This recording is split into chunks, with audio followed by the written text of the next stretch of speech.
Donald Trump did deliver what I believe we can safely call his final address as president of the United States yesterday. It's basically an unrecognizable person. This is not a Trump we have ever seen before. It's not like Trump has been this person we saw yesterday for the last 4 years, but was pretending to be somebody else. I believe that the Trump we saw yesterday is a fake Trump. It is a desperate Trump, and Trump's speech yesterday is a desperate plea for mercy. Trump is isolated, furious, abandoned by many Republicans, banned from a number of social media accounts. And he sat in the Oval Office yesterday and recorded what he hopes is a speech that will save him, that will take the pressure off in terms of a possible impeachment conviction in the Senate. He is attempting to dial down the possibility of future investigations into his endless wrongdoing. Let's take a look at it. My fellow Americans, I want to speak to you tonight about the troubling events of the past week. As I have said, the incursion of the U.S. Capitol struck at the very heart of our republic. It angered and appalled millions of Americans across the political spectrum. I want to be very clear. I unequivocally condemn the violence that we saw last week. Violence and vandalism have absolutely no place in our country and no place in our movement. Making America great again has always been about defending the rule of law. So a unifying and empathetic Trump, right? Give me a break, guys. No one who has been paying attention for the last really now 5+ years is falling for this. This is Trump having a speech on a prompter shoved in front of him and being told, this is what you need to say to maybe save yourself from some of what is likely to be coming.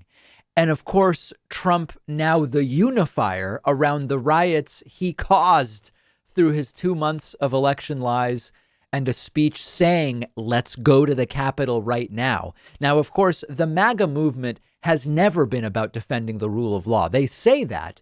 But even before being a president, Trump would tell his supporters that if they are rough with protesters at his rallies and they get arrested and charged, he'll pay their legal fees. Now, as we'll find out on the bonus show today, Trump doesn't pay anybody's legal fees. He's not even paying his own. But we'll get to that later. Let's get to more of yesterday's bizarre statement from Trump. Mob violence goes against everything I believe in and everything our movement stands for. No true supporter of mine could ever endorse political violence. No true supporter of mine could ever disrespect law enforcement or our great American flag. No true supporter of mine could ever threaten or harass their fellow Americans. If you do any of these things, you are not supporting our movement, you are attacking it, and you are attacking our country. We cannot tolerate it. Tragically, over the course of the past year, made so difficult because of COVID-19. Trump caused the mob violence. His supporters led a mob. It's sort of a no true Scotsman situation. If anyone rioted, then by definition, they couldn't have been my supporters. Well, sir, they had Trump hats and Trump shirts and Trump flags when they broke in. And when they gave interviews, they said they were for Trump. And when they posted to social media, they said they were for Trump. Yeah, but they weren't true supporters of mine. Indefeasible, right? It's a closed loop. You can't break it, as we talked about last week. Trump also, by the way, mentioned COVID-19 there. Now, Trump, of course, has disastrously mishandled the virus. So everything about this speech is just fantasy world Looney Tunes. Here's another uniting message from this new Trump. Whether you are on the right or on the left, a Democrat or a Republican, there is never a justification for violence. No excuses, no exceptions. America is a nation of laws. Those who engaged in the attacks last week will be brought to justice. Now I am asking everyone who has ever believed in our agenda to be thinking of ways to ease tensions, calm tempers, and help to promote peace in our country. Now, some people might hear Trump say everyone will be brought to justice, and they'll react by saying, wow, Trump's doing the right thing. He's being tough on the rioters. That really takes some strength. Trump never cared about the rioters. Here's what people have to understand. When they were rioting, Trump was pleased initially. We know he was liking it, and he liked how it delayed the electoral vote count. He never cared about the rioters as people. He never cared about the rioters as his voters or supporters. It just was useful to his political goals. Then Trump noticed that the rioters looked low class. These are the reports. We got multiple reports about that. Trump still didn't care about them as people. He just cared about how they made him look, and low class rioters made Trump look bad. Remember, Trump has spent his entire life trying to stay away from people like most of his supporters at his golf clubs and at his high-rise apartments. And then the rioters now were getting arrested, and it led to Trump's impeachment. So Trump denounces them and says they're not my true supporters and they're going to be prosecuted to the fullest extent of the law. He's not abandoning anyone insofar as he was never actually with them. They were always merely political tools. And now he's using this to try to get points for lowering the temperature, but it's much too late to matter. Let's watch a little bit more Donald Trump saying, don't do any more riots, please. There has been reporting that additional demonstrations are being planned in the coming days, both here in Washington and across the country. I have been briefed by the U.S. Secret Service on the potential threats. Every American deserves to have their voice heard in a respectful and peaceful way. That is your First Amendment right. But I cannot emphasize that there must be no violence, no law breaking, and no vandalism of any kind. Everyone must follow our laws and obey the instructions of law enforcement. I have directed federal agencies to use all necessary resources to maintain order. In Washington, D.C., we are bringing in thousands of National Guard members to secure the city and ensure that a transition can occur safely and without incident. So there it is, Trump sending a message, no more riots.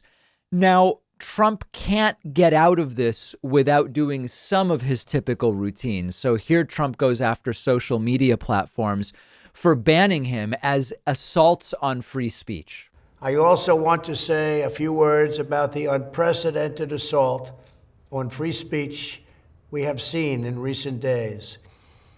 These are tense and difficult times. The efforts to censor, cancel, and blacklist our fellow citizens are wrong, and they are dangerous. What is needed now is for us to listen to one another, not to silence one another. All of us can choose by our actions to rise above the rancor and find common ground and shared purpose. We must focus on advancing the interests of the whole nation, delivering the miracle vaccines, defeating the pandemic, rebuilding the economy, protecting our national security, and upholding the rule of law. Now, of course, the social media stuff is not a free speech issue. I'm not going to get into that again. We've gone over that ad nauseum.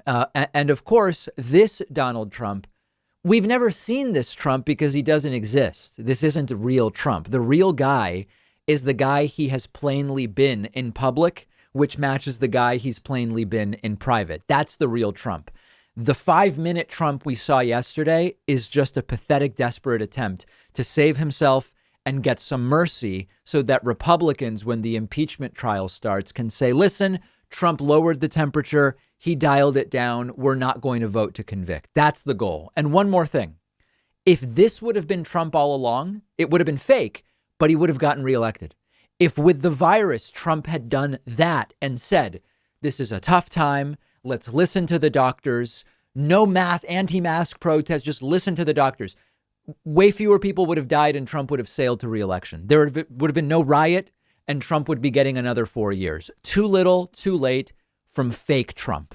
Let me know your reaction. I'm on Twitter at @Pakman.